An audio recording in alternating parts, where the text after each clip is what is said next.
Hello students, welcome to great geniuses. तो last time हमने शुरू किया था, हमारा 10th क्लास का फर्स्ट चैप्टर था, उसका हमने एक लेक्चर कर लिया और जिसमें हमने बैलेंसिंग के बारे में अच्छे से पढ़ लिया। तो आज का जो लेक्चर है उसमें हम पढ़ने वाले हैं कि किस तरह से हम किसी रिएक्शन को ज़्यादा इंफॉर्मेटिव बना सकते हैं और हम साथ में क्या कर सकते हैं, किस तरह से हमें टाइप्स ऑफ रिएक्शन मिलेंगी, हम यहाँ उसका डिस्कशन करेंगे। तो सबसे पहले हमारे पास ये आता है कि किसी भी रिएक्शन को इंफॉर्मेटिव कैसे बनाया जाता है। ओके, जैसे कि मैं यहाँ एक रिएक्शन ले लेता हूँ। ओके, जैसे कि रिएक्शन है मेरे पास Mg। ओके, इसके साथ मैंने यहाँ पे ऑक्सीजन डाल दिया और मैंने यहाँ पे क्या किया है, यहाँ मैंने इसको गर्म किया है, थोड़ा हीट किया है और यहाँ मुझे क्या मिला है, यहाँ मुझे MgO मिला है। तो हमने देखा था कि एक रिएक्शन है जो हमारे पास, कि हमने मैग्नीशियम का रिबन लिया। ओके, उसको हमने ऊपर से रब किया, उसके बाद हमने उसको ऑक्सीजन की प्रेजेंस में बर्न किया, तब जाके हमें एक वाइट ऐश पाउडर मिलेगा मैग्नीशियम ऑक्साइड का। तो हमने यहाँ उसको मेंशन कर दिया, पर अभी भी ना ये रिएक्शन जो है ना, जिसको हमने इक्वेशन की फॉर्म में बना दिया, ये अभी भी अधूरी है। अगर मैं इसके अंदर कुछ इंफॉर्मेशंस को ऐड कर दूं, जैसे कि जो मैग्नीशियम है वो मुझे कैसा मिलेगा, सॉलिड मिलेगा, लिक्विड मिलेगा, गैसेस मिलेगा, वाटर में सोल्यूबल होता मिलेगा, या क्या कुछ मिलेगा, अगर हम वो चीज़ मेंशन कर दें, जैसे कि मैग्नीशियम है वो सॉलिड होता है, तो मैं यहाँ पे ये मेंशन कर दूं कि वो सॉलिड है। हमें पता है ऑक्सीजन क्या होती है, गैसेस होती है। मैं यहाँ अगर गैस मेंशन कर दूं, ओके, और जो मुझे ये मिला है, ये मुझे क्या मिला है, ये मुझे व्हाइट कलर का पाउडर मिला है। अब पाउडर तो सॉलिड होगा, तो मैं यहाँ पे ये मेंशन कर दूं, नीचे लिख दूं व्हाइट पाउडर। तो इस तरह से हमने ना एक ही इक्वेशन को क्या कर दिया, ज़्यादा इंफॉर्मेटिव बना दिया। ओके, मैंने क्या किया, मैंने बर्न किया है, बर्न के लिए हीट चाहिए, हीट के लिए मैं यहाँ पे ये सिंबल यूज़ कर लूँगा। तो इस तरह से हम क्या कर सकते हैं, किसी रिएक्शन में और थिंग्स को ऐड कर कर, इसको हम स्टेट्स कहते हैं। ओके, हम और चीज़ों को ऐड करके रिएक्शन को ज़्यादा हम इंफॉर्मेटिव बना सकते हैं, जिससे क्या होगा, हमें ज़्यादा इंफॉर्मेशन एक ही लाइन में पता चल जाएगी। अब हमें डायरेक्टली पता है कि जो मैग्नीशियम है वो क्या है, वो सॉलिड स्टेट में है। मान लो कि मैं सोल्ट लेके चलता हूँ, सोल्ट का फॉर्मूला क्या होता है, NaCl होता है। अब मैं NaCl को दो तरह से यूज कर सकता हूँ, या तो मैं सॉलिड फॉर्म में यूज कर लूंगा, ओके, या फिर मैं उसको वाटर में मिक्स करके यूज कर लूंगा। अब मुझे क्या पता कि मैंने कौन सा यूज किया है, इसको देख के तो पता नहीं चल रहा। पर अगर मैं यहाँ पे इंफॉर्मेशन दे दूं, यहाँ ब्रैकेट में S लिख दूं, तो यहाँ हमें पता चल जाएगा कि सॉलिड स्टेट में है। वहीं अगर मैं इसके ब्रैकेट में AQ लिख दूंगा, तो AQ रिप्रेजेंट कर देगा एक्वस को। एक्वस का मतलब होता है वाटर में घुला हुआ, डिजोल्व्ड इन वाटर। ओके, तो इससे हमें पता चल जाएगा कि जो हमने सॉल्ट ले रखा है वो वाटर में हमने डिजोल्व किया हुआ है, वो वाला ले रखा है। तो इस तरह से हमने यहाँ पे क्या कर लिया, रिएक्शन के अंदर जो भी हमारे पास रिएक्टेंट है या प्रोडक्ट है, उसको हमने ज़्यादा इंफॉर्मेटिव बना दिया। अब मैंने रिएक्शन में सनलाइट डाली है, तो सनलाइट को हम HNu से रिप्रेजेंट करते हैं। तो मैं क्या करूँगा जो भी रिएक्शन कंडीशन है वो सब एरो के पास जाती है। मैं यहाँ पे HNu मेंशन कर दूंगा। HNu हमें क्या बता देगा कि सनलाइट डाली गई है। ओके, ये डेल्टा जो है, ये ट्रायंगल है, ये हमें क्या बता रहा है, ये हमें बता रहा है कि हीट का यूज़ किया गया है। तो इस तरह से हम यहाँ पे क्या कर सकते हैं, इन थिंग्स की हेल्प से किसी भी रिएक्शन को ज़्यादा इंफॉर्मेटिव बना सकते हैं। तो उसके लिए हमारे पास जो जो स्टेट्स आती हैं और उसको हम कैसे रिप्रेजेंट करते हैं, वो हम यहाँ देख सकते हैं। अगर हमें सॉलिड को रिप्रेजेंट करना है तो उसके ब्रैकेट में हम क्या करेंगे, यहाँ पर S लगा देंगे। अगर हमें सॉलिड को रिप्रेजेंट करना है तो उसके ब्रैकेट में S लग जाएगा, लिक्विड के लिए L लग जाएगा, गैस के लिए 2 लगते हैं। अगर रिएक्टेंट साइड में है तो हम G लगा सकते हैं, प्रोडक्ट साइड में भी G लगा सकते हैं। पर अगर मैं मेंशन करना चाहूँ कि मेरा जो सिस्टम था वो पूरा ओपन है और गैस हवा में चली गई, तो मैं यहाँ पर ऊपर वाला एरो को भी ऐसे शो कर सकता हूँ कि जो गैस थी वो कहाँ चली गई, एनवायरनमेंट में चली गई। ओके, नेक्स्ट अगर मुझे कोई चीज़ को मेंशन करना है जो वाटर में सोल्यूबल है, तो वाटर में सोल्यूबल थिंग के लिए हम एक्वस वर्ड यूज करते हैं। तो एक्वस को हम शॉर्ट में AQ लिखकर उसके ब्रैकेट में लिख सकते हैं। अगर कोई ऐसी थिंग है जो सोल्यूबल नहीं हुई पर नीचे बैठ गई, उसको हम प्रेसिपिटेट कहते हैं। उसके लिए या तो हम PPT लिख देंगे, या हम ये डाउन वाला जो एरो है ऐसे शो कर देंगे। तो यहाँ ये पता चल जाएगा कि क्या हुआ है, यहाँ पे वो चीज़ उसमें सोल्यूबल नहीं हुई, वो नीचे बैठ गई है। इसके अलावा रिएक्शन की कंडीशंस कैसी हैं, यानी टेम्परेचर कैसा है, प्रेशर कैसा है, कैटलिस्ट कैसा है, जो हम एरो यूज़ करते हैं ना, हम इसके ऊपर या नीचे लिख सकते हैं। एक से ज़्यादा कंडीशन है, पहले कुछ और किया है, बाद में कुछ और किया है, तब हम नंबरिंग लगा के लिख सकते हैं कि 1 नंबर पे हमने ये किया, सेकंड नंबर पे हमने ये वाला काम किया है, तो वो हमारे पास नंबरिंग आ जाएगी। अगर मुझे हीट को मेंशन करना है, मैंने अभी बताया डेल्टा, इसको हम डेल्टा बोलते हैं, हम ये यूज़ कर सकते हैं। अगर मुझे यहाँ पर इस चीज़ को मेंशन करना है कि सनलाइट दी गई है तो मैं एच न्यू लिख सकता हूँ। अगर मैंने इलेक्ट्रिसिटी पास की है तो उसके लिए हमें प्रॉपर इलेक्ट्रिक आर्क लिखना पड़ेगा। इलेक्ट्रिक आर्क का मतलब क्या है, हमने वहाँ पे स्पार्किंग कर दी है जिससे वहाँ पे इलेक्ट्रिसिटी दे दी गई है, तब हम उसके लिए पूरा प्रॉपर इलेक्ट्रिक आर्क वर्ड लिखते हैं। तो ये हमारे पास आ जाता है कि किन वे में हम किसी रिएक्शन को ज़्यादा इंफॉर्मेटिव बना सकते हैं। तो यहाँ हम देख सकते हैं बैलेंस्ड इक्वेशन है हमारे पास। यहाँ हमने एफ ई जो होता है सॉलिड स्टेट में हमने एस लगा दिया, वाटर लिक्विड स्टेट में है एल लगा दिया। जो हमें यहाँ पे मिला है Fe3O4, ये हम इसका नाम होता है फेरस फेरिक ऑक्साइड। ये क्या आ जा गया, ये आ जाएगा हमारे पास सॉलिड स्टेट में। और जो हाइड्रोजन गैस है वो एनवायरनमेंट में चली गई है, तो हमने ऊपर का एरो शो कर दिया। कार्बन मोनोऑक्साइड हमने गैसेस फॉर्म में ले ली, यहाँ एरो शो नहीं करना क्योंकि कुछ ऊपर चला जाएगा तो हम रिएक्शन कैसे करवाएंगे।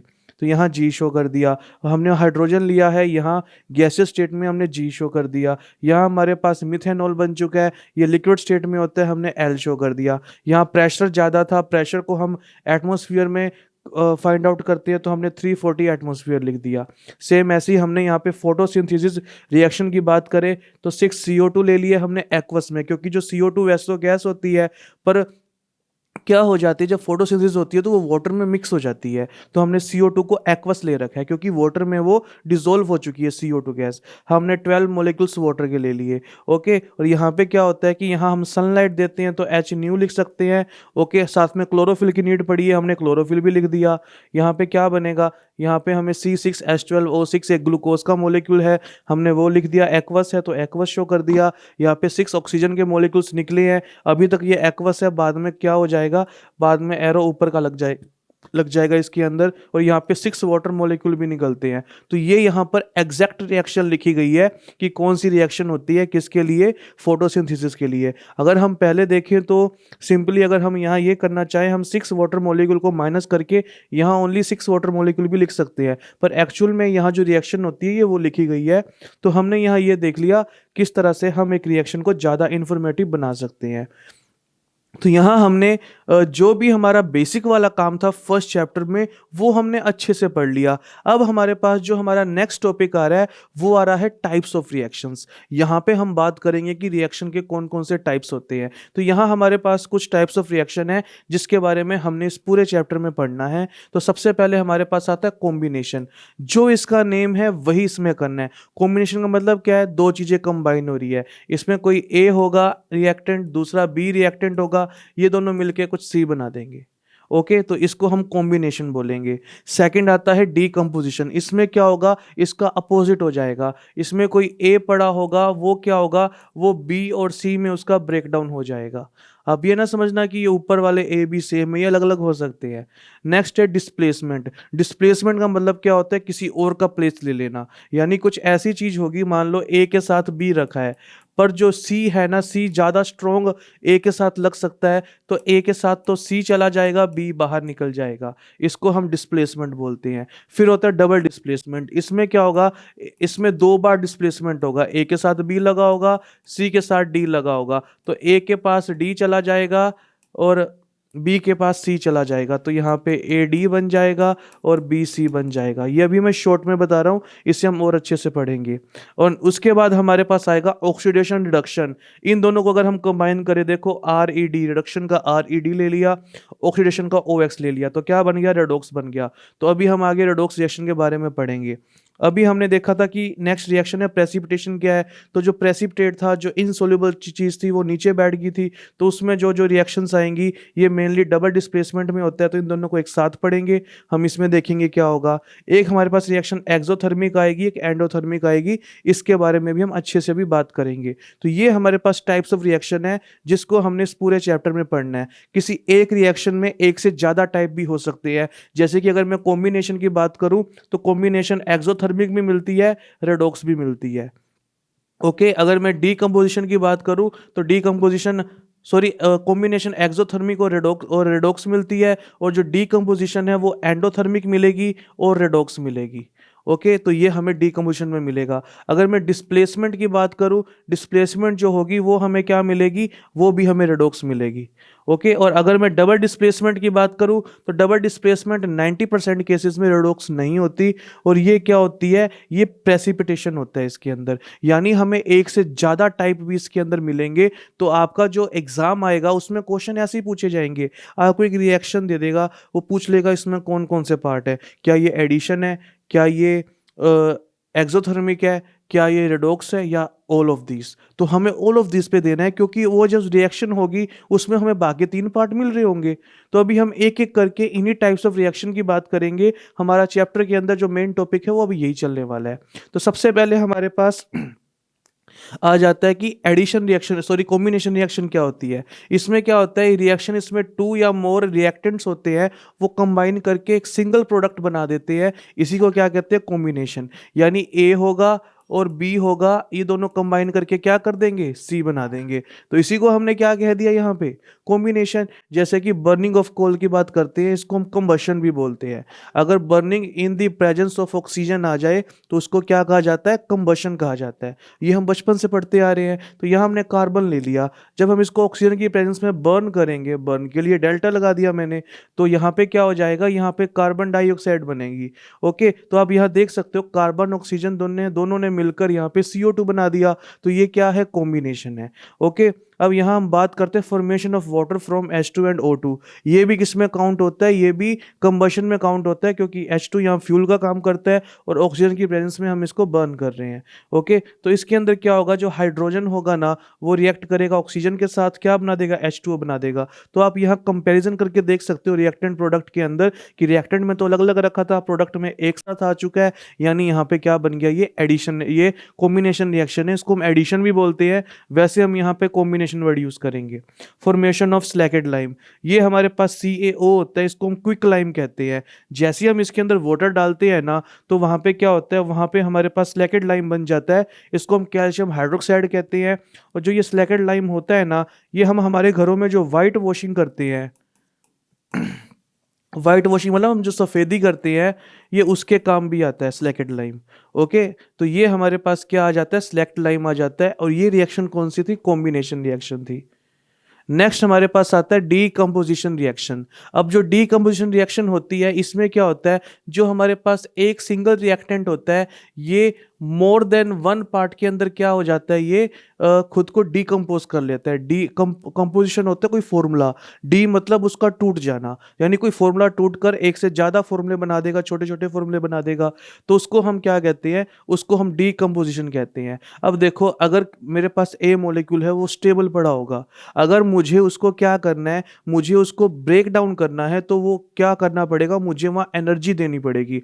तो इस काम में हमेशा क्या होता है, हमेशा ए को एनर्जी देनी पड़ती है, जिस वजह से वो क्या होता है, बी और सी में वो टूट जाता है। अब जो हम यहाँ पे एनर्जी देते हैं ना, वो हम 3 फॉर्म में दे सकते हैं। हमारे पास टोटल 3 तरीके हैं एनर्जी देने के।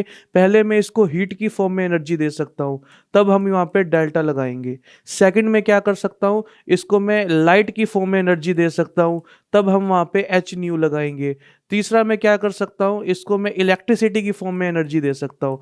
तो इलेक्ट्रिसिटी की फॉर्म में हम इसको क्या लिखेंगे, हम इलेक्ट्रिक आर्क लिखेंगे। मैंने अभी आपको बताया था कि इलेक्ट्रिक आर्क से क्या होगा, इलेक्ट्रिसिटी वहाँ पे दी जाती है, स्पार्किंग की जाती है। तो इसमें हम क्या पढ़ते हैं, a reaction in which single reactant breaks down to form 2 or more products, इसको हम क्या कहते हैं, डीकम्पोजिशन रिएक्शन। और ये कितने टाइप की होती है, ये 3 टाइप की होती है। पहली है थर्मल, थर्मल का मतलब हीट से है। थर्मल, आपने थर्मोमीटर सुना होगा, वहाँ हम बॉडी की हीट चेक करते हैं, तो जहाँ भी थर्मल वर्ड आ रहा है उसका कनेक्शन किसके साथ है, हीट के साथ है। इसको हम थर्मल डीकम्पोजिशन कहते हैं, या इसको हम थर्मोलिटिक वर्ड भी यूज करते हैं। एक वर्ड आएगा लिसिस, या लिटिक वर्ड आएगा, ये एक ही मतलब है इनका। ओके, इसका मतलब होता है ब्रेक डाउन। तो अगर किसी के पीछे लीसिस या लिटिक वर्ड लग जाए ना, यानी वहां पे हम उसकी हेल्प से उसको तोड़ रहे हैं, उसका डीकम्पोजिशन कर रहे हैं। तो इसको हम थर्मोलिटिक डीकम्पोजिशन भी बोल सकते हैं या ओनली थर्मल डीकम्पोजिशन भी बोल सकते हैं। तो उसके लिए हम किसका यूज करेंगे? हीट का यूज करेंगे। सेकंड आता है हमारे पास इलेक्ट्रोलिटिक। देखो यहाँ लिटिक वर्ड आ चुका है। तो इलेक्ट्रो का मतलब क्या है? इलेक्ट्रिसिटी। लिटिक मतलब ब्रेक डाउन करना। तो हम यहाँ क्या करेंगे? इलेक्ट्रिसिटी की हेल्प से उसका क्या कर देंगे? ब्रेक डाउन कर देंगे। अभी हमने बात की। थर्ड आ रहा है फोटोलिटिक। जो फोटो होता है, फोटो का मतलब होता है लाइट। फोटो वर्ड फोटोन से लिया गया है, जिसका मतलब होता है सनलाइट। तो यहां हम क्या करेंगे? सनलाइट की प्रेजेंस में क्या कर देंगे? ब्रेक डाउन कर देंगे। तो ये हमारे पास टोटल 3 टाइप का क्या होता है? हमारे पास डीकम्पोजिशन होता है। तो सबसे पहले हमारे पास जो यहाँ आएगा वो आएगा थर्मल डीकम्पोजिशन। अब इसका मीनिंग क्या हो गया कि हमने डीकम्पोज करना है किसकी प्रेजेंस में? हीट की प्रेजेंस में। तो उसको हम क्या कह देंगे? उससे हम यहाँ पे थर्मल डीकम्पोजिशन कह देंगे। जैसे कि हमारे पास फेरस सल्फेट है, ये सॉलिड स्टेट में होता है हमारे पास। हम जैसे ही इसको हीट देते हैं ना, यहाँ पे एक तो फेरिक ऑक्साइड बन जाता है, एक SO2 गैस बनती है, SO3 गैस बनती है। और अगर हम इनकी स्मेल की बात करें तो रोटन एग, सड़े हुए अंडे जैसी स्मेल आ रही होती है। तो हमें कंफर्म हो जाता है कि ये रिएक्शन हुई है। ओके, तो ये हमारे पास रिएक्शन होती है। इसमें क्या होता है? फेरस सल्फेट में जैसे ही हमने हीट दिया, वहां पे फेरिक ऑक्साइड बन गया है, सल्फर डाइऑक्साइड और सल्फर ट्राइऑक्साइड बनेगा। तो ये रिएक्शन कौन सी है? थर्मल डीकम्पोजिशन है। ये पिछले 10 सालों में 2-3 बार ये रिएक्शन पूछी गई है कि जब हम फेरस सल्फेट को 2 ग्राम ले लिया, एक टेस्ट ट्यूब में लिया, उसको हीट किया, तो वहाँ पे गैस निकली, वहाँ पे गैसेस निकली है, उसकी स्मेल कैसी है ये बताओ। ओके, कौन कौन सी गैसेस है, रिएक्शन लिख के बताओ, कौन सी रिएक्शन है ये बताओ। इस तरह के हमारे क्वेश्चन आते हैं। तो हमें यहीं से पता चल जाएगा कि इसके अंदर हमारा प्रोडक्ट ये बनता है, ये गैसेस निकलती है, इनकी स्मेल कैसी है वो बता दिया। ये थर्मोलिटिक या थर्मल डीकम्पोजिशन रिएक्शन हो रही है, हीट की प्रेजेंस में हो रही है। ये बैलेंस करके पूरी रिएक्शन यहाँ लिखी हुई है। ओके, नेक्स्ट हमारे पास आता है लाइमस्टोन। लाइमस्टोन की जगह मार्बल वर्ड भी लिखा जा सकता है, क्योंकि जो मार्बल होता है वो CaCO3 से ही बनता है। यहाँ पे 2 नहीं आएगा। ओके, तो हमारे पास क्या आएगा? हमें यहाँ लाइमस्टोन मिल जाएगा, जो सॉलिड स्टेट में होता है। हम जैसे इसको हीट करेंगे ना, हमें क्या मिलेगा? क्विक लाइम मिलेगा। क्विक लाइम वही है जो भी हमने पहले पढ़ा था कि क्विक लाइम में जैसे ही हमने वाटर डाला, वहाँ स्लैकेट लाइम बन गया था। ओके, तो हमें क्विक लाइम मिलेगा और साथ में हमें क्या मिलेगी? कार्बन डाइऑक्साइड गैस मिलेगी। हमें कैसे पता चलता है कि कार्बन डाइऑक्साइड गैस बनी है? तो जब हम कार्बन डाइऑक्साइड को लाइम वाटर से पास करते हैं, यानी जो भी हमने पढ़ा था स्लैकेट लाइम, उसमें से पास करते हैं, तो मिल्कीनेस आ जाती है। इससे कंफर्म होता है कि वहां पे कौन सी गैस बनी है? कार्बन डाइऑक्साइड गैस बनी है। नेक्स्ट हमारे पास लेड नाइट्रेट है। हम जब इसको हीट करते हैं तो यहाँ पे लेड ऑक्साइड बनेगा हमारे पास। साथ में यहाँ पे क्या बनेगा? नाइट्रोजन डाइऑक्साइड बनेगा।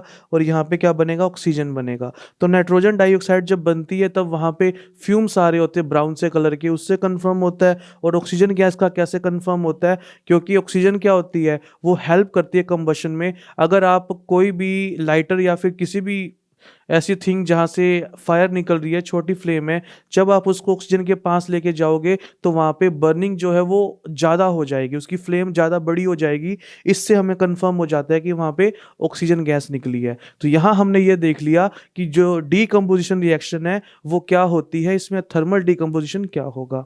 नेक्स्ट हमारे पास आता है इसमें फोटोलिटिक डीकम्पोजिशन। इसमें क्या होता है? हम सनलाइट की प्रेजेंस में क्या करते हैं? यहाँ पे इसको हम डिकम्पोज कर देंगे। जैसे कि AgCl है, ये वाइट कलर का होता है। ओके, और जैसे ही हम इसके अंदर सनलाइट डालते हैं, वहाँ पे एक तो हमें सिल्वर मिल जाता है और क्लोरीन गैस बाहर निकल जाती है। ओके, सेम ऐसे ही हमारे पास यहाँ क्या हो जाएगा? सिल्वर ब्रोमाइड आ जाएगा। जैसे ही हम उस पर सनलाइट डालेंगे यानी HNO डालेंगे, वहाँ पे भी सिल्वर बनेगा। और जो ब्रोमीन है वैसे तो लिक्विड फॉर्म में एग्जिस्ट करता है, पर क्योंकि हम यहाँ पे सनलाइट डाल चुकी है, इसको थोड़ी हीटिंग भी मिलेगी वहाँ से, वो गैसियस की फॉर्म में बाहर निकल जाएगा। थोड़ा ब्राउनिश कलर का होगा ये। तो इस तरह से हमें पता चल जाएगा कि यहाँ पे कौन कौन सा यानी क्या क्या हुआ है। तो ये भी रिएक्शन कौन सी है? डीकम्पोजिशन रिएक्शन है। नेक्स्ट हमारे पास आता है इलेक्ट्रोलिटिक डीकम्पोजिशन। इसमें हम क्या करते हैं? हम एक कंटेनर ले लेते हैं, इसमें हम 2 इलेक्ट्रोड लगा देते हैं। एक इलेक्ट्रोड को हम कैथोड बोलते हैं, एक को एनोड बोलते हैं। वो किस पे डिपेंड करता है? कि वो बैटरी के ऊपर हम बैटरी लगा देते हैं। ओके, ये बैटरी कैसे लगती है ये हम अच्छे से, हमारा जो फिजिक्स का थर्ड चैप्टर आएगा इलेक्ट्रिसिटी वाला, उसमें और अच्छे से पढ़ेंगे कि बैटरी का सिंबल ये क्यों होता है। तो एक कैथोड है हमारे पास, एक एनोड है। ओके, तो इसमें क्या होता है, हम जब हम इसमें वाटर डालते हैं और थोड़ा सा एसिड डाल देते हैं, एसिड क्यों डाला जाता है, ताकि यहाँ से इलेक्ट्रिसिटी कंडक्ट कर सके। तो जब हम वाटर के अंदर यहाँ पे एसिड डाल देंगे थोड़ा सा, और फिर हम क्या कर देंगे, इसमें से लाइट, इसमें से इलेक्ट्रिसिटी पास करेंगे, तो उस प्रोसेस को इलेक्ट्रोलिसिस कहा जाता है। यानी इलेक्ट्रिसिटी की प्रेजेंस में उसको क्या कर देना, उसका ब्रेक डाउन कर देना। तो वो क्या होता है, वो हाइड्रोजन और ऑक्सीजन की प्रेजेंस, हाइड्रोजन और ऑक्सीजन की फॉर्म में डिवाइड हो जाता है, यानी वो डिकम्पोज हो जाता है। तो कैथोड होता है जो, उस पे तो हाइड्रोजन जाती है, एनोड पर ऑक्सीजन जाती है। और आप देख सकते हो कि यहाँ पे हाइड्रोजन जो है उसका डबल अमाउंट रखा है ऑक्सीजन से। तो जितना वॉल्यूम यहाँ ऑक्सीजन का गैदर होगा, उससे डबल वॉल्यूम किसका गैदर हो जाएगा, यहाँ पर हाइड्रोजन का गैदर हो जाएगा। तो हमने यहाँ पे ये देख लिया कि डीकम्पोजिशन रिएक्शन में क्या होगा। नेक्स्ट हमारे पास रिएक्शन आती है डिस्प्लेसमेंट रिएक्शन। इसमें क्या होता है, इसमें मैंने अभी बताया था कि ए है, ए के साथ बी लगा हुआ है, और साथ में पड़ा है सी। तो जो बी है ना वो लेस रिएक्टिव है, बी जो है वो लेस रिएक्टिव है ए के साथ, पर ए के साथ जो सी है वो मोर रिएक्टिव है। वो क्या है, वो मोर रिएक्टिव है। तो उस केस में क्या होता है, ए के साथ तो सी चला जाता है, बी बाहर निकल जाता है। तो यहाँ पे क्या हुआ है, सी ने क्या किया, यहाँ पे सी ने बी को यहाँ पे रिप्लेस कर दिया, सी यहाँ चला गया, बी यहाँ से बाहर निकल गया। तो इस तरह से इस रिएक्शन को हम क्या कहते हैं, डिस्प्लेसमेंट रिएक्शन कहते हैं। When a more reactive element displaces less reactive element, okay, तो उसे हम क्या कहते हैं, डिस्प्लेसमेंट रिएक्शन कहते हैं। जैसे कि यहाँ आयरन है, यहाँ कॉपर सल्फेट है, इसमें क्या होगा, आयरन कॉपर की जगह चला जाएगा, कॉपर यहाँ से बाहर निकल जाएगा। तो यहाँ हमें फेरस सल्फेट यानी आयरन सल्फेट मिल जाएगा, और हमें कॉपर यहाँ बाहर मिल जाएगा। सेम ऐसे ही जिंक की रिएक्शन कॉपर सल्फेट के साथ करवाएंगे, तो यहाँ पे क्या होगा, जिंक ज़्यादा रिएक्टिव है तो ये इधर चला जाएगा, कॉपर बाहर निकल जाएगा। तो इस तरह से हमें यहाँ जिंक सल्फेट मिल जाएगा, और हमें क्या मिल जाएगा, हमें यहाँ पर कॉपर मिल जाएगा। सेम ऐसे ही जब हम लेड जो होता है उसकी रिएक्शन कॉपर क्यूप्रिक क्लोराइड के साथ करवाएंगे, तब क्या होगा, लेड जो होगा ये ज़्यादा रिएक्टिव है, ये इधर चला जाएगा, और कॉपर है वो बाहर निकल जाएगा। तो अब हमने यहाँ पे ये पढ़ लिया कि जो मोर रिएक्टिव होगा वो क्या करेगा, लेस रिएक्टिव को डिस्प्लेस कर देगा। अब सबसे बड़ा क्वेश्चन क्या आता है कि हमें कैसे पता चलेगा कि मोर रिएक्टिव कौन सा है और लेस रिएक्टिव कौन सा है। तो हमें क्या मिलता है, हमें यहाँ पर इसकी एक सीरीज मिलती है, हमें उसे याद करना है। ओके, तो हमें क्या मिलेगा, हमें सबसे पहले मिलेगा पोटेशियम। ये जो यहाँ मोर रिएक्टिव है उसको मैं इस तरफ लिख रहा हूं, मोर रिएक्टिव। तो पोटेशियम सबसे ज्यादा रिएक्टिव है। इसके बाद आता है सोडियम, इसके बाद आता है कैल्शियम, इसके बाद आता है मैग्नीशियम, इसके बाद एल्यूमिनियम, इसके बाद जिंक, इसके बाद आयरन, इसके बाद टिन, उसके बाद टिन के बाद लेड आ जाएगा, इसके बाद हाइड्रोजन, इसके बाद कॉपर, इसके बाद हमें मिलेगा सिल्वर, इसके बाद हमें गोल्ड मिलेगा, और लास्ट में हमें प्लेटिनम मिल जाएगा। हमें ओनली इसी सीरीज को देखना है कि ये सबसे ज़्यादा रिएक्टिव कौन सा है और सबसे कम रिएक्टिव कौन सा है। हमें क्या करना पड़ेगा, हमें यहाँ पर जो भी रिएक्शन दी होगी, जैसे कि अभी रिएक्शन गिवन थी हमें कि यहाँ पर Zn था, साथ में कॉपर सल्फेट था। ओके, हमने क्या किया था, हमने यहाँ इसकी कंपैरिजन की थी। तो हमें यहाँ पे दो चीज गिवन है, एक तो कॉपर गिवन है, एक जिंक गिवन है। हम यहाँ कंपैरिजन करेंगे कि जिंक पहले आ रहा है या कॉपर पहले आ रहा है। जो चीज अकेली रखी है अगर वो पहले आ रही है, देख लो जिंक यहाँ है, कॉपर यहाँ है, अगर वो पहले आ रही है तो वो उसको रिप्लेस करेगा। ओके, यानी अगर मैं ये रिएक्शन करवाऊंगा तो यहाँ पे जिंक सल्फेट और कॉपर बनेगा ही बनेगा। ओके, और अगर मैं इसका अपोजिट लेके चलता हूँ, मान लो मैंने यहाँ पे रिएक्शन में कॉपर सल्फेट ले लिया और इसकी रिएक्शन अगर मैं जिंक के साथ करवा रहा हूँ, अब हम देखें तो क्या होगा, अब हम देख सकते हैं कि जिंक तो और कॉपर है, इन दोनों को हम कंपेयर करें तो जिंक यहाँ पर क्या आ रहा है, सॉरी मैंने दोबारा वही लिख दिया, मुझे यहाँ पर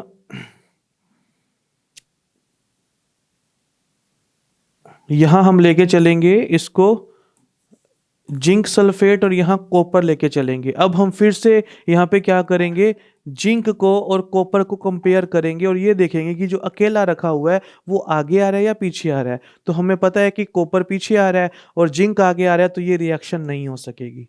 तो हमें इस तरह से पता चलता है कि क्यों, क्योंकि कॉपर कम रिएक्टिव है।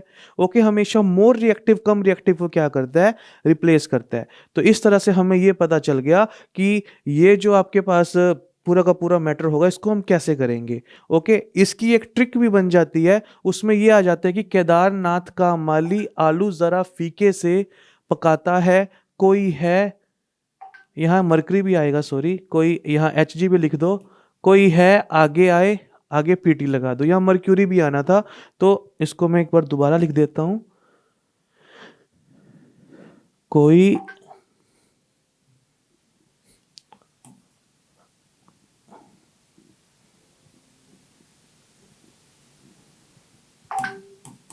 है आगे आए, आगे पीटी। तो इस तरह से हम एक ट्रिक की हेल्प से भी इसको याद कर सकते हैं कि कौन सा मेटल यहाँ कब आएगा। और सेम इसी ट्रिक की हमें हेल्प पड़ेगी कब, जब हमारा थर्ड चैप्टर होगा केमिस्ट्री का। हम तब भी इस ट्रिक को हेल्प से क्या करेंगे, बहुत सारी रिएक्शंस को सोल्व करने में हमें ईजी रहेगा। तो हमने यहाँ पे ये देख लिया कि डिस्प्लेसमेंट रिएक्शन कौन सी होगी। सेम इसी तरह से हमने यहाँ देख सकते हैं कि यहाँ पर हमारे पास जिंक था, उसने क्या कर दिया, हाइड्रोजन को डिस्प्लेस कर दिया। ओके, तो इसको हम क्या कहते हैं, डिस्प्लेसमेंट रिएक्शन कहते हैं। तो यहाँ पे जब हमने यहाँ पे ब्लू कलर का हमने सल्फेट, कॉपर सल्फेट का सॉल्यूशन ले रखा है, जैसे हमने उससे आयरन की नेल डाल देंगे तो क्या हो जाएगा, थोड़े टाइम बाद जो कॉपर मेटल होगा ना वो आयरन के ऊपर आ जाएगा और जो सॉल्यूशन है उसका कलर चेंज हो जाएगा। क्यों, क्योंकि जो कॉपर है उसको रिप्लेस कर दिया है किसने, आयरन ने रिप्लेस कर दिया है।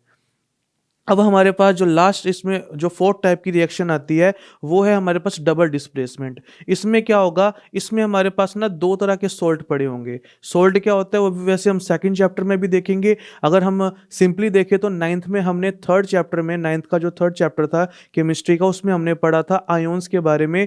वहाँ पे हमने पढ़ा था कि कैटायोन एनायोन मिलकर हमने बहुत सारे नेम भी किए थे, क्रिस क्रॉस मेथड किया था। तो वहाँ पे जो बनता है उसे फॉर्मूला कहा जाता है और वो सोल्ट होते थे एक्चुअली, कि जब हम यहाँ पे किसको लेके चलते थे, एक कैटायन और एक एनायन को। इसमें क्या होते हैं, इसमें हमें दो सोल्ट मिलते हैं, जिसमें एक कैटायन एनायन होगा, दूसरा कैटायन एनायन होगा। तो क्या होगा, इसके अंदर जो इसका कैटायन है, ओके, वो उसके एनायन के पास चला जाएगा क्योंकि उसकी बॉन्डिंग उसके साथ अच्छी है, और जो इसका कैटायन है वो उसके एनायन के पास चला जाएगा। तो इस तरह से दो बार डिस्प्लेस हो चुका है, इसको हम क्या कहते हैं, डबल डिस्प्लेसमेंट कहते हैं। और हमेशा इस रिएक्शन में मैक्सिमम केसेस में एक ना एक प्रेसिपिटेट जरूर बनता है। प्रेसिपिटेट कौन होता है, जो किसी में सोल्यूबल नहीं होता, नीचे बैठ जाता है। यहाँ पे BaSO4 एक वाइट कलर का पाउडर्ड फॉर्म में आ जाता है जो नीचे बैठ जाता है। तो ये हमें क्या मिलता है, ये हमें प्रेसिपिटेट की फॉर्म में मिलता है, और जो NaCl होता है वो वाटर में मिक्सअप मिलता है। तो इस रिएक्शन में क्या होता है, जो डिफरेंट ग्रुप होते हैं ना टू टाइप के, वो क्या कर देते हैं, वो खुद को डिस्प्लेस कर लेते हैं। तब हम इस रिएक्शन को क्या बोलते हैं, डबल डिस्प्लेसमेंट बोलते हैं। ओके, तो डबल डिस्प्लेसमेंट रिएक्शन है, हम यहाँ देख सकते हैं कि वो क्या होता है। यहाँ मैंने दोबारा से एक्सप्लेन कर दिया कि जो डबल डिस्प्लेसमेंट रिएक्शन है उसको हम प्रेसिपिटेशन रिएक्शन भी कहते हैं, क्योंकि वहाँ पे एक इनसोल्यूबल सॉल्ट बनता है, इस वजह से वो उसे हम प्रेसिपिटेट बोलते हैं। ओके, तो any reaction that produces a precipitate can be called precipitation reaction. यानी कि जो रिएक्शन डबल डिस्प्लेसमेंट होगी वो उसके साथ साथ क्या हो जाएगी, प्रेसिपिटेशन रिएक्शन भी बन जाएगी। तो ये अभी मैंने आपको बता दिया था, यहाँ हमने पढ़ भी लिया कि इसमें क्या क्या होगा। अगर हम इस रिएक्शन की बात करें, यहाँ AgCl क्या है, ये प्रेसिपिटेट बन रहा है। ओके, यहाँ हम एक सेकंड एग्जांपल इसका देख सकते हैं कि हमने दो तरह के सॉल्यूशन लिए थे, उनको मिक्स किया, तो यहाँ पे हमें एक प्रेसिपिटेट है जो नीचे बनता दिख रहा है। ओके, तो ये क्या है, ये डबल डिस्प्लेसमेंट है जिसमें प्रेसिपिटेट भी बन चुका है। तो यहाँ पे हमने ये पढ़ लिया कि जो हमारे पास टाइप्स ऑफ रिएक्शन थे उसके अंदर हमने कॉम्बिनेशन, डीकम्पोजिशन और डिस्प्लेसमेंट और डबल डिस्प्लेसमेंट के बारे में पढ़ लिया। अब हम पढ़ने वाले हैं रेडॉक्स के बारे में। रेडॉक्स में पढ़ने से पहले हमने यहाँ ये देख लिया कि जो रेडॉक्स रिएक्शन है वो टू टू वर्ड से मिली है, एक ऑक्सीडेशन से, एक रिडक्शन से। ओके, तो अभी हमने यहाँ पे ये देखना है कि इसको रेडॉक्स ही क्यों कहा जाता है, एक साथ क्यों काउंट करें इसको। उसका रीज़न ये है क्योंकि अगर जहाँ पे ऑक्सीडेशन होगा वहाँ पे रिडक्शन भी होगा ही होगा, क्योंकि ऑक्सीडेशन की हेल्प रिडक्शन करवाएगा, रिडक्शन की हेल्प ऑक्सीडेशन करवाएगा। ऑक्सीडेशन रिडक्शन दोनों साइमल्टेनियसली चलते हैं, इसलिए हम इनको कंबाइन करके रेडॉक्स बोलते हैं। तो सबसे पहले हम यहाँ ये समझेंगे कि जो ऑक्सीडेशन है और रिडक्शन है इसकी डेफिनेशन क्या क्या है। तो हमने अभी क्या देखा, रिएक्शन का नाम क्या है, रेडॉक्स ओवरऑल। ओके, RED किससे बना हुआ है, ये रिडक्शन से बना है, ये रिडक्शन से लिया गया है। सेम इसी तरह से हम यहाँ पे बात करेंगे OX कहाँ से लिया गया, OX लिया गया है ऑक्सीडेशन से। तो हमें इनकी डेफिनेशन जो है ना वो हमें तीन तीन डेफिनेशन याद करनी है। +1 में अगर हम पढ़ेंगे तो 6 डेफिनेशन होंगी, अभी हमने ओनली 3 डेफिनेशन याद करनी है। और उसकी एक ट्रिक है, ट्रिक क्या है, आपको जस्ट ऑक्सीडेशन की एक डेफिनेशन याद करनी है, बाकी पैटर्न याद करना है, सारी डेफिनेशन अपने आप याद हो जाएंगी। जैसे कि ऑक्सीडेशन आप खुद सोचो, कौन से एटम से इसका नेम मिलता जुलता है, ऑक्सीजन से। तो इसकी जो फर्स्ट डेफिनेशन है आप याद करोगे, एडिशन ऑफ ऑक्सीजन। तो फर्स्ट डेफिनेशन क्या आ गई, एडिशन ऑफ ऑक्सीजन। तो ऑक्सीडेशन की जो फर्स्ट डेफिनेशन है वो क्या है, addition of oxygen. Second thing क्या याद करनी है, जहां ऑक्सीजन ऐड होगा वहां से हाइड्रोजन निकलता है। ओके, यानी कि अगर ऑक्सीजन ऐड कर रहे हो तो सेकंड डेफिनेशन क्या बन गई, रिमूवल ऑफ हाइड्रोजन। तो हमारे पास जो सेकंड डेफिनेशन है वो आ चुकी है, रिमूवल ऑफ हाइड्रोजन। वो भी किसकी डेफिनेशन है, ऑक्सीडेशन की। तो जहां पे भी हमने ये दो याद कर लिया, जहां भी हाइड्रोजन निकल रहा है हम वहां पे ये सोच लेंगे कि वहां पे इलेक्ट्रॉन भी निकले होंगे। ओके, तो जैसे रिमूवल ऑफ हाइड्रोजन है वैसे ही हम याद कर लेंगे रिमूवल ऑफ इलेक्ट्रॉन। तो इस तरह से हमें यहाँ पे 3 डेफिनेशन याद करनी है, किसकी, ऑक्सीडेशन की। हमें यहाँ 3 डेफिनेशन क्लियर होगी। रिडक्शन में क्या करोगे, इसका उल्टा कर दो, क्योंकि हमने क्या कहा, जो इसमें होगा उसका उल्टा वैसे होगा उसमें, वो उसकी हेल्प करेगा। अब अगर कहीं से ऐड हुआ है ऑक्सीजन तो कहीं से तो गया होगा ना, यानी कि रिडक्शन की फर्स्ट डेफिनेशन क्या आ जाएगी, रिमूवल ऑफ ऑक्सीजन। तो हमें यहाँ पे क्या डेफिनेशन मिलेगी, रिमूवल ऑफ ऑक्सीजन।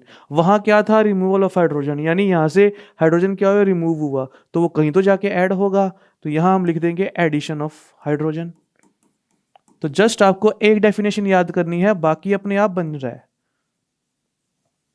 वहां पे क्या था, रिमूवल ऑफ इलेक्ट्रॉन, यहां हम क्या कर देंगे, ऐड कर देंगे इलेक्ट्रॉन को। तो हमारे पास क्या आ जाएगा, एडिशन ऑफ इलेक्ट्रॉन।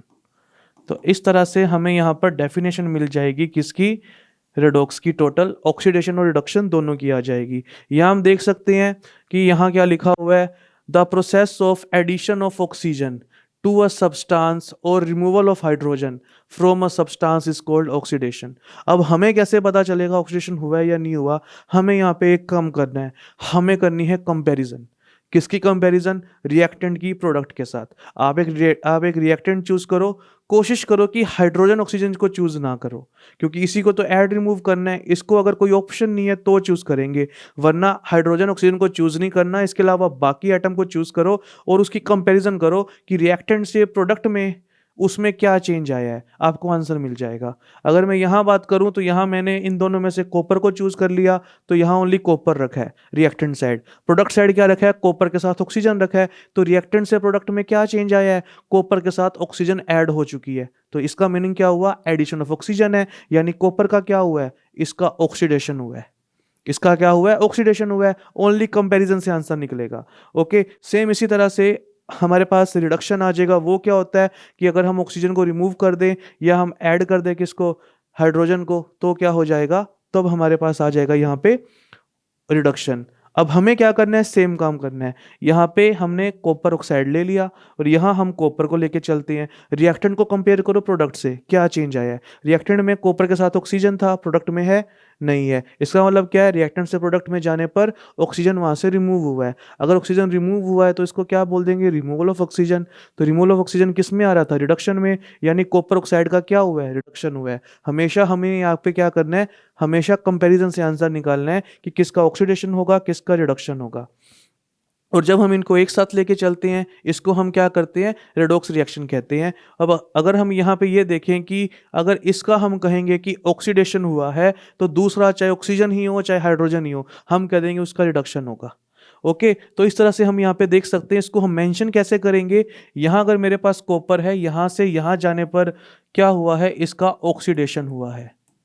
क्या हुआ है, ऑक्सीडेशन। तो दूसरे का अपने आप लिख दो कि यहाँ से यहाँ जाने पर इसका क्या हुआ होगा, रिडक्शन हुआ होगा, तभी तो ये रेडॉक्स बनेगा। सेम अगर मैं यहाँ बात करूँ कॉपर ऑक्साइड का, यहाँ से यहाँ जाने पर क्या हुआ है, इसका रिडक्शन हुआ है।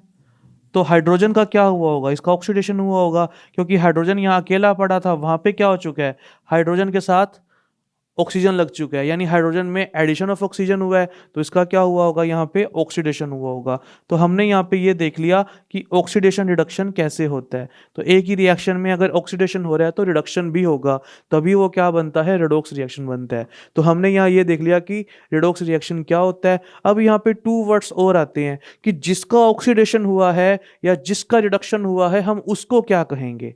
मान लो इसका ऑक्सीडेशन हुआ है तो इसका नाम क्या है, इसका रिडक्शन हुआ है तो इसका नाम क्या है। देखो, इसका तो ऑक्सीडेशन हुआ है, पर इसने क्या करवाने में हेल्प की है, इसने रिडक्शन करवाने में हेल्प की है। और इसका रिडक्शन हुआ है, इसने क्या करवाने में हेल्प की है, इसने ऑक्सीडेशन करवाने में हेल्प की है। तो इसका नाम तो हो जाएगा रिड्यूसिंग एजेंट, इसका नाम हो जाएगा ऑक्सीडाइजिंग एजेंट।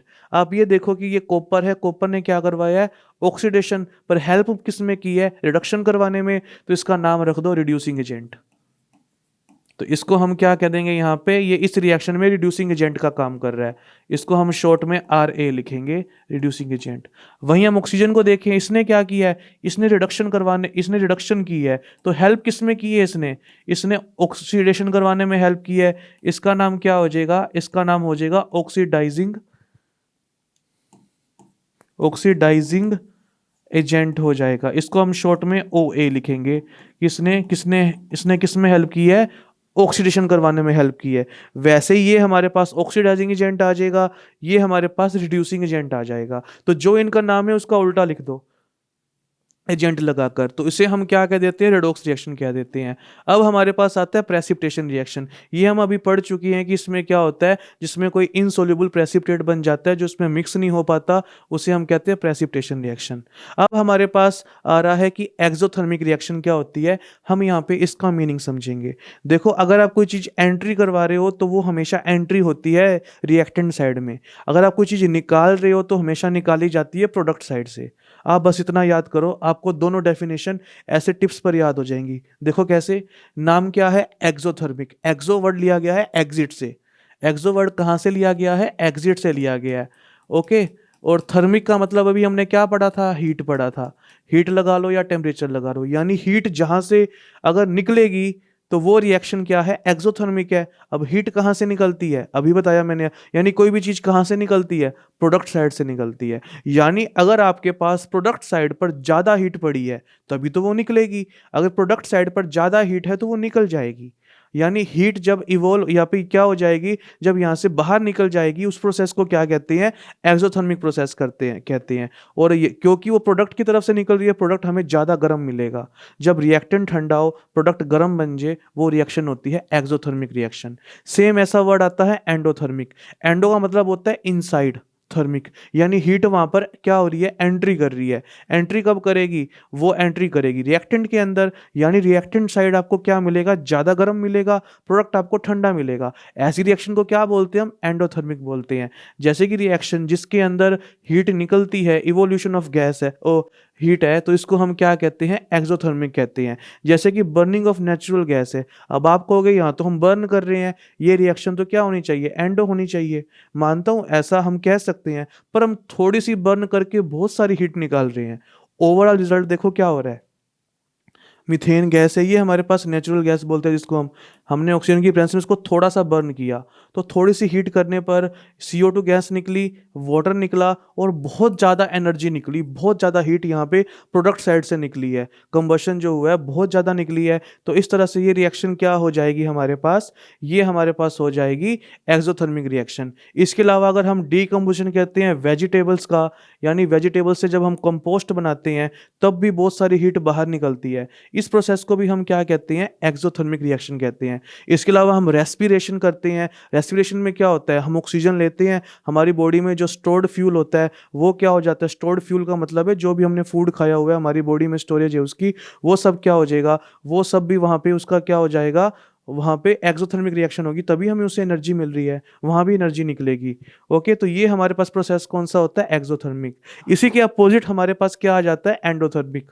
ओके, अब हम यहाँ पहले एक्सोथर्मिक एग्जांपल देख लेते हैं। तो अभी मैंने बताया कि रेस्पिरेशन क्या होता है, एक्सोथर्मिक होता है। जो भी हम फूड लेते हैं वो ब्रेक डाउन हो जाता है सिंपल सब्सटेंस में, ओके, डाइजेशन के टाइम पर। इसके अलावा जो कार्बोहाइड्रेट होते हैं वो एब्जॉर्ब हो जाते हैं और ब्रोक डाउन हो जाते हैं ग्लूकोज के अंदर। ओके, इस तरह से यहाँ पे क्या हो जाता है, हम इसको रेस्पिरेशन कहते हैं, और अच्छे से हम इसको लाइफ प्रोसेस चैप्टर में पढ़ेंगे। तो इसमें भी क्या होती है, बहुत ज़्यादा एनर्जी निकलती है, तो रेस्पिरेशन भी क्या होता है, एक्सोथर्मिक होता है। अब हमारे पास आता है एंडोथर्मिक, क्या होता है, जिसके अंदर हीट एब्जॉर्ब की जाती है, एब्जॉर्प्शन ऑफ हीट होता है, उसको हम क्या कहते हैं, उसको हम एंडोथर्मिक रिएक्शन कहते हैं। जैसे कि हमारे पास ये भी हमने पढ़ा था डीकम्पोजिशन रिएक्शन, ठीक है, वो सब के सब क्या होती है, एंडोथर्मिक होती है। सेम इसी तरह से हमने पढ़ा था एडिशन रिएक्शन, जितनी भी एडिशन रिएक्शन थी उस सब में हीट निकलती है, तो एडिशन रिएक्शन सारी क्या होती है, एक्सोथर्मिक होती हैं। और जितने भी हमारे पास डीकम्पोजिशन रिएक्शन आती है, क्योंकि हम उसमें हीट देते हैं, वो सारी रिएक्शन क्या होती है, एंडोथर्मिक होती है। ओके, तो जैसे FeSO4 था, हमने यहाँ पे हीट दी थी, यहाँ पे Fe2O3 बना था, डीकम्पोजिशन हुआ था, ये रिएक्शन क्या है, एंडोथर्मिक है। हमने CaCO3 लिया था, लाइमस्टोन, जिसको मैंने मार्बल कहा था अभी। ओके, जब हम इसको हीट देंगे ये क्विक लाइम में और CO2 में ब्रेक डाउन हो जाएगा, तो ये भी क्या है, एक एंडोथर्मिक रिएक्शन है, और साथ के साथ क्या है, ये डीकम्पोजिशन रिएक्शन भी है। ओके, तो इस तरह से हमने यहाँ पे ये पढ़ लिया कि हमारे पास एंडोथर्मिक रिएक्शन कौन सी होती है। तो अब हम हमारा जो लगभग रिएक्शंस हैं हम उनके टाइप को कर चुके हैं। नेक्स्ट लेक्चर में हमारे छोटे छोटे 2 टॉपिक बचे हैं, एक रेंसिडिटी, एक कोरोजन, वो देखेंगे, और 5-6 रिएक्शंस एक्स्ट्रा देखेंगे। तो मिलते हैं हमारे नेक्स्ट लेक्चर में। आज की क्लास के लिए इतना ही। Thank you.